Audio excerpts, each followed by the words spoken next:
Hello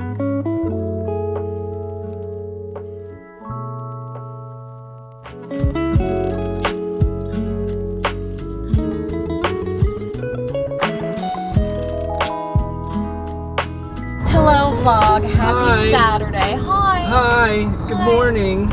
Isn't that the TikTok? Good morning. This morning we just read outside on the patio, got some coffee, and now we just got ready and then we're headed to downtown, which we rarely ever go downtown, but we figured why not go today? It's like so nice out. It's like 90 degrees over here, which is actually insane. I always forget it's just really hot here in the fall. In October specifically, it's always 90 degrees. It's not very fall at all. So whatever, we're just gonna spend the day outside. We're gonna go to this place called The Row. Is The Row an arts district or is it technically not? Yeah, I think so. There's this really cool thing on Sundays in this area called Smorgasburg, and they have one in Brooklyn or Williamsburg in New York, and it's just a bunch of like vendors, food, really good food, and stuff like that. You can shop. Anyway, we're not going to that, but it's in the same area. So I think we're gonna start. Alex is craving oysters, which I absolutely hate, but he's gonna get some and make it a glass of rosé. That sounds pretty good. There's this shop over there that's so cute, and it's called like Hawkins, New York, and they just have really cute little home things, and I kind of want to get a new like coffee mug or something. We'll see what I can get. A new coffee mug? They just have really cute ones. Don't like a splurge super, too much. Like they have really good gifts over there too if you're looking for somewhere to shop for the holidays. But anyway, we're just gonna see where the day takes us.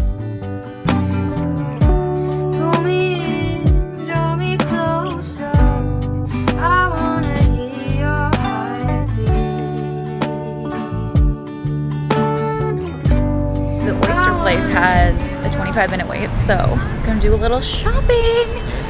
In the meantime, Alex's favorite activity, but we're gonna go to Hawkins, New York, place with the cute little furniture.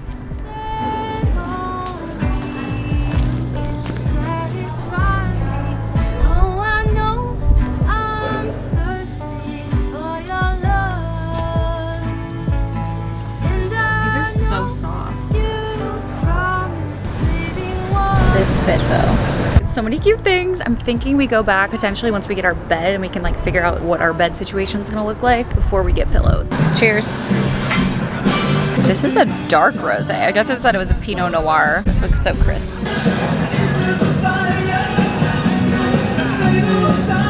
Oh yeah, it's hitting the spot. I love the bubbles on rosé. So I actually hate Bloody Marys with a burning passion, but I like all the ingredients separately. I like vodka, tomato, spice. I don't know what it is. It's just gross. That one's like gritty. That one's not the worst one I've had. Probably the best one I've had. It's not the worst one I've had. It might be the best one I've had. Because it doesn't taste, I feel like most of them taste really vodka heavy. Like I don't want vodka this early. Yeah, send it to Jill and Connor. I was gonna send it to Jill. Too bad. Alex got his oysters. These look so gross. I'm sorry. I don't know how you can do it.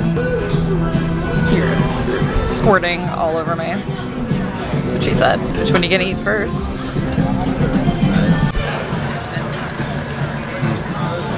Oh, those are good. All right.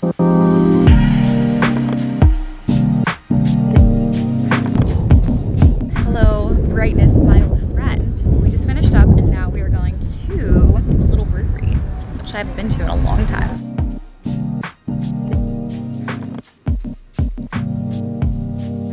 Switched to my phone for this brewery just because I figured if we play games, I don't want my camera with me.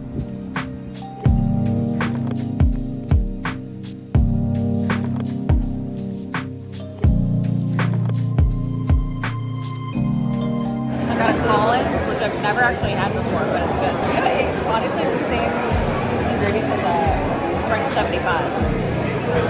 Yeah. I smelled it. I'm scared. Round two. Is that your third or second? Cheers. There's the new girl building. Who's that girl? I like that. It's Jess. I like Middleburg. So people actually live there?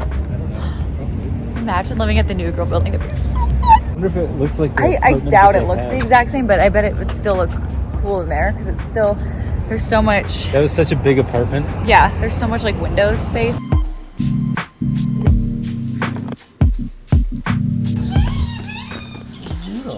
he little nub nub? Is he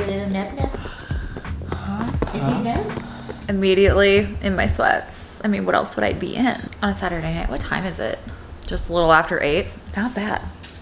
Honestly impressed. When we were in the car on the way back, I ordered some DoorDash, so it would be here like shortly after we got home. So it was honestly so perfect. We got lemonade, which is always the move. It was either between lemonade and Chipotle, and I feel like lately Chipotle just is not fun to order because last time I ordered it, they didn't give me rice. Excuse me.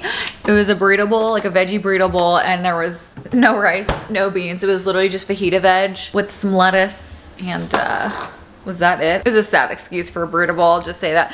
So I feel like Chipotle is just one of those things that's just not worth ordering. It's just not the same. What is literally on my face? Is that just the lighting? It's dinner time for you too. Whenever he's hungry, if he has his collar on, even if he doesn't, he'll try to do it, but it's obviously harder because it doesn't like clink. Whenever he has his collar on, he'll like hit the bowl and pretend that he's licking the bowl just to tell me, because I can hear it, that he's hungry. So that's what he was just doing. Yeah, you hungry? Want some dinner? Yeah. I'm trying to eat my food.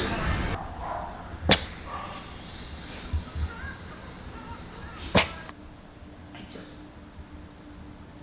just worried it seems like you may be getting worse. Hi, hello. I'm back on my couch right now. It's been a couple of days. I thought it'd be fun to show you guys. I actually just got in, first of all, some fall candles. You guys, if you haven't tried the Coop candles, these are just heavenly. I think I found this brand in like June of 2020 and she sent me this as a total surprise. I was like, what? This one is Autumn Walks. This one has obviously the notes of like the spice, the cinnamon, but also this just reminds me being at the apple orchard or walking into the craft store. I would say in October, but honestly you could walk in there in August because Halloween starts many months earlier. They also sent over Fireside. Of the 3 scents, this one's like the least fall specific, if that makes sense. I just love these scents all year round. It's warm. I feel like there's some vanilla coming through, also a little spice, but nothing too crazy if you're not super into fall scents. I mean, this is an amazing smelling candle. And then the one that we have burning right now is Stacked Cookies. I don't remember what this one was called, but Alex just lit this and our whole apartment immediately smells a million times better. I love this brand, so I'm gonna link them below. These would also make amazing holiday gifts. Let's get ahead of our holiday shopping this year. But sticking with the fall theme, you guys always ask me what books I'm reading. So I thought I would share my fall reading list, the books that I plan on reading for fall. These are a lot of thrillers, a lot of spooky, mystery, darker novels. So if that's not your thing, I will have some lighter reads definitely coming towards the end of the year. Give me all the dark, twisted, scary novels that I just can't fall asleep at night, you know? Also, I read most of my books on my Kindle. I will link the exact model that I have below. I get so many questions on this. I need to do a walkthrough on my TikTok. The first book that's on my fall reading list is This Girl, which is the 3rd book in the Slam series by Colleen Hoover. One of the series I have going on my TikTok right now is going through and ranking every single Colleen Hoover book and like what I rated it, why I liked it, why I didn't like it. Surprisingly, the only series that I haven't read from her was Slammed, and one other that's also on my list. That book is Without Merit. Not every mistake deserves a consequence. Sometimes the only thing it deserves is forgiveness. The Voss family is anything but normal. The once cancer-stricken mother lives in the basement. Father's married to the mother's former nurse. The little half-brother isn't allowed to do or eat anything, and the eldest siblings are irritatingly perfect. Then there's Merit. Merit Voss collects trophies she hasn't earned and secrets her family forces her to keep. Merit retreats deeper into herself, watching her family from the sidelines when she learns a secret that no trophy in the world can fix. Fed up with the lies, Merit decides to shatter the happy family illusion that she's never been a part of before. When her escape plan fails, Merit is forced to deal with the staggering consequences of telling her truth and losing the one boy she loves. Whew, that was a mouthful. That's interesting. I actually haven't really heard much about this book, but it seems like it has like an element of suspense to this. Next, I will be reading Survive the Night by Sagar. This is actually my book club's November November book of the month, and I just started this, so I really have no idea where this book is going. I do love a lot of Riley Sager's books that I've read. So it's November 1991. Nirvana's in the tape deck, and movie-obsessed college student Charlie Jordan is in the car with a man that might be a serial killer. That's nice. Josh Baxter, the man behind the wheel, is a virtual stranger to Charlie. Both have good reasons for wanting to get away. For Charlie, it's guilt and grief over the murder of her best friend, who became the third victim of a man known as the campus killer. For Josh, it's to help care for his sick father, or so he says. As they travel an empty highway in the dead of the night, an increased worried Charlie begins to think she's sharing a car with the campus killer. Is Josh truly dangerous, or is Charlie's suspicion merely a figment of her movie-fueled imagination? I just started that one last night, so TBD on that one. The next book I will be reading is Local Woman Missing by Mary Kubica. I've heard a lot about her books, but I surprisingly have never read them, and they have really good reviews, so I'm excited to dive into this one. People don't just disappear without a trace. Shelby is the first to go missing not long after Meredith and her 6-year-old daughter Delilah vanish blocks away from where Shelby was last seen, striking fear into their once peaceful community. Are these incidents connected? After an elusive search that yields more questions than answers, the case eventually goes cold. Now, 11 years later, Delilah shockingly returns. Everyone wants to know what happened to her, but no one is prepared for what they'll find. Cannot wait to read that one. Oh, this is so exciting. So one of my favorite author duos, Greer Hendricks and Sarah Pekanen, they wrote Anonymous Girl, The Wife Between Us, You Are Not Alone. I think that's it. But Sarah actually DM'd me and said that she would love to send me her and Greer's newest book that's coming out, I think in March of 2022. She says she sent it, so I'm so excited. If Avery Chambers can't fix you in 10 sessions, she won't take you on as a client. Her successes are phenomenal. She helps people overcome everything from domineering parents to assault. Marissa and Matthew Bishop seem like the golden couple until Marissa cheats. She wants to repair things, both because she loves her husband and for the sake of their 8-year-old son. Marissa takes on the chance on this maverick therapist who lost her license due to her controversial methods. When the Bishops glide through Avery's door and Marissa reveals her infidelity, all three are set on a collision course because the biggest secrets in the room are still hidden, and it's no longer simply the marriage that's in danger. I love their thrillers so much, and I haven't read their books in so long. I just feel like it's gonna be so good. Ooh, another thriller that's been on my TBR. I think this one came out in 2021, and this is like their debut novel. I'm not positive on that, but this has so many good reviews. But this one's called In My Dreams I Hold a Knife by Ashley Winstead. A college reunion turns dark and deadly in this chilling and propulsive suspense novel about 6 friends, one unsolved murder, and dark secrets that they've been hiding from each other and themselves for a decade. 10 years after graduation, Jessica Miller has planned her triumphant return to Southern elite Duquesne University. Everyone is going to see the girl she wants them to see. Confident, beautiful, and different, not the girl she was when she left campus, back when Heather's murder fractured everything, including the tight bond linking the 6 friends she's been closest to since freshman year. But not everyone is ready to move on. Not everyone left Duquesne 10 years ago, and not everyone can let Heather's murder go unsolved. When the 6 friends are reunited, they will be forced to confront what happened that night, and the year's worth of secrets each of them would do anything to keep hidden. I've been in need for a book like that. I love those thrillers that you can't book down that I'm like staying up all night to finish. Again, I also wanted to throw in a couple books that weren't thrillers just to like break it up. So I also plan on reading Culty by Mariana Zapata. This will be my first Mariana Zapata book. She's known for her really slow burn romances, but they're apparently done in a really, really good way. So when the man you worshipped as a kid becomes your coach, it's supposed to be the greatest thing in the world. Keywords, supposed to. It didn't even take a week for 27-year-old Sal to wonder what she's seen in the international soccer icon, why she ever had his posters on her wall, or ever envisioned marrying him and having super playing soccer babies. So she isn't prepared for this version of Rainer